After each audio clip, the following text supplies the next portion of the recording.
Hello বন্ধুরা, আড্ডা ওই দীপক শাস্ত্রী চ্যানেল থেকে আমি দীপক শাস্ত্রী আড্ডা মারতে এবং গল্প করতে আপনাদের সাথে চলে এসেছি। আবারও আমি কিছু গল্প নিয়ে বা কিছু টিপস বা কিছু গুপ্ত প্রয়োগ নিয়ে আপনাদের সাথে আলোচনা বা কথাবার্তা বা আপনাদের সাথে কিছুক্ষণ সময় কাটানো। আপনারা যদি মনে করেন যে আমার সাথে আড্ডা মারবেন বা আমার সাথে সময় কাটাবেন বা আমার কিছু কাজ আপনারা করে উপকার পাবেন, তাহলে আপনারা কমেন্ট বক্সে আমার সাথে আড্ডা মারতে পারেন। লিখে কি লিখবেন তার উপরে আমি আপনাদের সাথে আড্ডা মারবো, আপনাদের কথার প্রশ্নের অ্যান্সার করবো। তো আজকে যে বিষয় নিয়ে আলোচনা করব, মানুষ কে না ধনী হতে চায়? সবাই ধনী হতে চায়, প্রত্যেকে চাই আমি ধনী হতে, বড়লোক হতে চায়। তো আমাদের কিছু ভুলের দোষে আমরা কিন্তু বড়লোক বা ধনী হতে পারি না, গরিব থেকে আরো গরিব বা ভিখারি হয়ে যায়। তো তার মধ্যে প্রথম হয় বাস্তু যদি ঠিক থাকে আপনারা ধনী হতে পারেন, কিন্তু বাস্তু অনেকে ঠিক থাকে না। বাস্তু যদি ঠিক থাকে তাহলে আমার এই টিপসটা করবেন বা গুপ্ত প্রয়োগটা করবেন, ধনী হতে আপনাকে বা বড়লোক হতে কেউ আটকাতে পারবে না।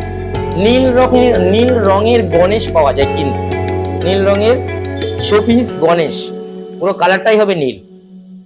সেই নীল গণেশ আপনারা বৃহস্পতিবার দিন দেখে কিনে নিয়ে আসবেন, এনে আপনার বাড়ির ঈশান কোণে একটা সিংহাসনে রেখে দেবেন। পুজো পাঠ করার দরকার নেই। এই নীল গণেশটাকে আপনারা ব্রাহ্মণকে ডেকে বা আপনারা নিজেরাই শনিবার দিন নীল গণেশকে পুজো করবেন।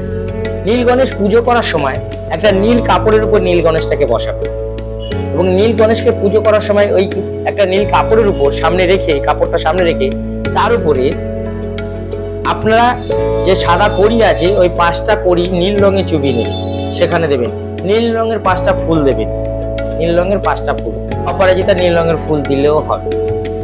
সুপারি 5টা ভিজিয়ে নেবেন নীল রঙে, সেটাকে নীল হয়ে গেলে আপনারা ওখানে দেবেন। এবং 5 টুকরো হলুদ নীলের মধ্যে চুবিয়ে নেবেন, সেটার উপর সেইখানে দেবেন। এবং একটু গোবিন্দভোগ চাল বা আতপ চাল নীল রঙে চুবিয়ে নিয়ে সেখানে দিয়ে দেবেন। এবং কাঁচা টাকার কয়েন 5টা সেই নীলের মধ্যে চুবিয়ে নিয়ে ওখানে দেবেন।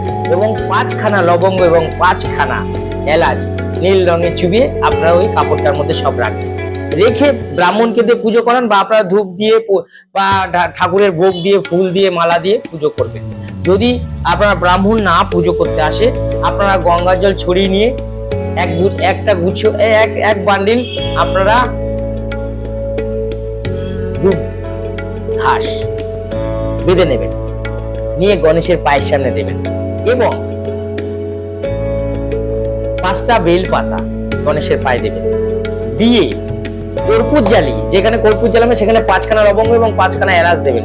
যে কর্পূর জ্বালিয়ে আরাধনা করবেন আর বলবেন ওম গানা গানাপতে নম, ওম গানা গানাপতে নম বা ওম গণেশায় নম। কতবার?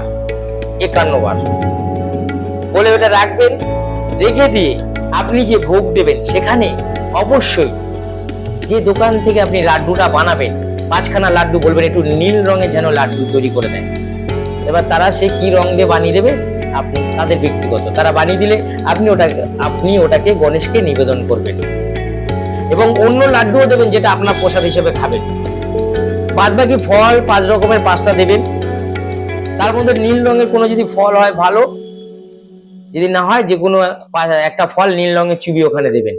দিয়ে আপনারা পুজো পাঠ সারবেন ব্রাহ্মণকে দিয়ে।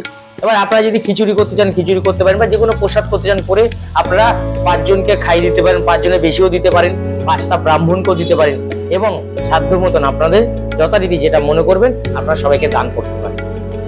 পুজো পাঠ শেষ হওয়ার পর যেটা করবেন, ওই দিনকে ওই যে কাপড়টা পেঁচিয়েছে, মানে কাপড়ের মধ্যে যেগুলো রেখেছেন সেটাকে একটা পুটলি তৈরি করবেন, করে ওইখানে গণেশের পায়ের সামনে রেখে দেবেন। এবং গণেশটা যেন ঈশান কোণে থাকে। কোথায়? উত্তর পূর্ব দিকে গণেশটাকে রাখবেন। চ্যালেঞ্জ করে বলছি, 51 দিন থেকে আপনি নিজেই অনুভব করতে শুরু করেন বা আপনার এরকমই সময় আসবে যে আপনি ধনী বা বড়লোক হতে চলেছেন। একদম পরীক্ষিত করা, এখানে কোনো ভুল নেই, কোনো রকমের কোনো গ্যাস নেই। যেটুকুনি বলেছি করতে পারলে 100% আপনারা বড়লোক বা ধনী হতে পারবেন।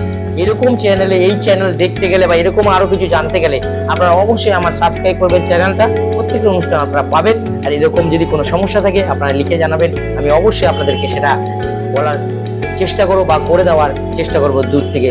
সবাই ভালো থাকবেন, সুস্থ থাকবেন, আমার চ্যানেলকে সাবস্ক্রাইব করবেন। নমস্কার, হর হর মহাদেব।